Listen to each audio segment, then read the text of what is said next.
যার সন্তান পঞ্চম এবং অষ্টম শ্রেণীতে ট্যালেন্ট পুলে বৃত্তি পেল, A+ পেল, পাবলিক ইউনিভার্সিটিতে ইংরেজিতে ভর্তি হলো, এরকম একটা দরিদ্র পিতার আশা থাকে যে এই ছেলে একদিন বড় হয়ে বড় চাকরি করবে, সংসারের হাল ধরবে।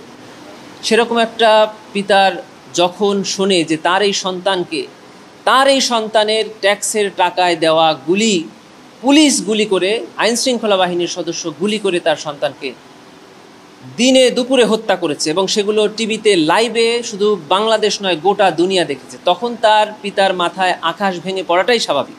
এটাই উনি বলেছেন। শুধু তাই না, আপনারা জানেন যে একটা পিতার কাছে সন্তানের লাশের চেয়ে ভারী বস্তু আর হতে পারে না, এটা আমরা জানি সবাই। সে কারণেই উনার পিতা এটা বলেছেন যে যখন উনি শুনেছেন যে তার সন্তানকে গুলি করে প্রকাশ্য দিবালোকে হত্যা করা হয়েছে, তখন ওনার মাথায় আকাশ ভেঙে পড়েছে। সেজন্যই উনি চেয়েছেন যে আমার ছেলে বড় হবে, এই স্বপ্ন তো আমি পূরণ হয়েছে দেখে যেতে পারলাম না, আমার একটি স্বপ্ন, সেটা হলো আমার জীবদ্দশায় আমার সন্তানের হত্যাকারীদের বিচার আমি দেখে যেতে চাই। আবু সাঈদের মামলায় আরও সাক্ষ্য উপস্থাপন এখন চলছে। আমরা আশা করছি যে আরও 2 জন সাক্ষী এই মামলায় আজকে আমরা জবানবন্দি প্রদান করার জন্য সক্ষম হব।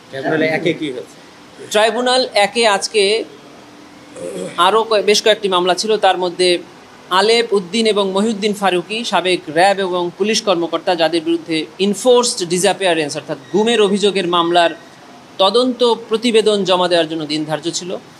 ইনভেস্টিগেশন এজেন্সির আবেদনের প্রেক্ষিতে প্রসিকিউশন 3 মাসের সময় আবেদন করেছিলেন। আগামী 30 নভেম্বর 2025 তারিখে এই 2টি মামলার তদন্ত প্রতিবেদন দাখিলের জন্য ট্রাইব্যুনাল দিন ধার্য করেছে। এই মামলায় আসামি কতজন? যেহেতু ইনভেস্টিগেশন চলমান, এখনো আসামি কতজন এটা নির্ধারণ করে আমরা বলতে পারছি। আচ্ছা, আলেপ উদ্দিনের ব্যাপারে আইজিপি চৌধুরী আব্দুল্লাহ আল মামুন তার জবানবন্দিতে উনি বলেছিলেন যে আলেপ উদ্দিনকে সবাই খুঁজতো, উনি এতটাই গুম এক্সপার্ট ছিলেন এবং আলেপ উদ্দিন থাকলে অন্যান্যরা খুশি হতো। এই আলেপ উদ্দিন কি এতটা ভয়ঙ্কর ছিল? যে এটা তো তদন্তে উঠে আসবে, তদন্ত যখন ফাইনালি উঠে আসবে তখন আমরা বলবো। এটা শুধু আলেপ উদ্দিন না, মহিউদ্দিন ফারুকের ব্যাপারেও বক্তব্য আছে। গোলাম নাফিজের মামলার আজকে নির্ধারিত তারিখ ছিল না, তবে গোলাম নাফিজের মামলায় যিনি সরাসরি গুলি করেছেন এই মর্মে তদন্ত সংস্থার পক্ষ থেকে একটি আবেদনের প্রেক্ষিতে শচীন মৌলিক নামে একজন এডিসি ট্রাফিক, ওনাকে গ্রেফতার করে ম্যাজিস্ট্রেট কোর্টে হাজির করা হয়েছিল। তাকে আজকে ট্রাইব্যুনালের আদেশের প্রেক্ষিতে ট্রাইব্যুনালে হাজির করা হয়েছে। তাকে ট্রাইব্যুনাল জেল কাস্টডিতে প্রেরণের নির্দেশ দিয়েছেন এবং পরবর্তী তারিখে তাকে অন্যান্য আসামিদের সাথে ট্রাইব্যুনালে হাজির করার আদেশ প্রদান করেছে। মৌলিক।